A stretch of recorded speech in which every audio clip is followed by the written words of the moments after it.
নমস্কার, আমি সমাপ্তি। আজকে আমি দেখাবো ঝরঝরে বাসন্তী পোলাও। আগের থাকতে গোবিন্দভোগ চাল জল দিয়ে ধুয়ে ঝরানো আছে, তার মধ্যে 2 চামচ হলুদের পাউডার দিয়েছি, আর আছে ঘি, আর আছে কাজু কিশমিশ।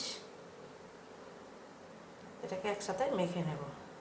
দেখতে থাকুন আমার সাথে। এবার কড়াইয়ে একে একে দিয়ে দেব তেজপাতা। আগে দিয়েছি কড়াইয়ে ঘি, তারপরে দিলাম তেজপাতা, গোটা গরম মশলা,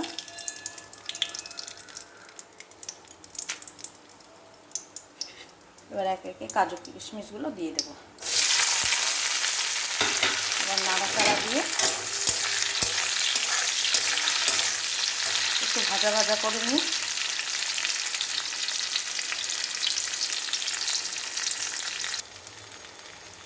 এবার এক এক করে চালগুলো দিয়ে দিলাম। ঘিয়ের ওপর কাজু কিশমিশ একসাথে নাড়াতে থাকবো। আর এক পাশে জল গরম করতে দিয়েছি।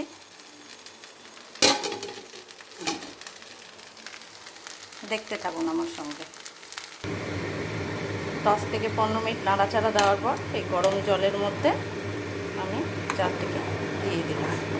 দিয়ে এবার 20 থেকে 25 মিনিট লো আছে আমি এটাকে বানিয়ে নেব। লাস্ট ফিনিশিং দিয়ে দিলাম চিনি, লবণ, অল্প একটু গরম মশলার গুঁড়ো। এবার নাড়িয়ে নেব। নাড়িয়ে নিয়ে খানিকক্ষণ রাখার পরে নামিয়ে নিলেই রেডি হয়ে গেল আমার ঝরঝরে বাসন্তী পোলাও। আর চিলি চিকেন দিয়ে খুব ভালোই লাগবে, অসাধারণ লাগবে খেতে। তোমরাও বাড়িতে বানিয়ে খেয়ে দেখো।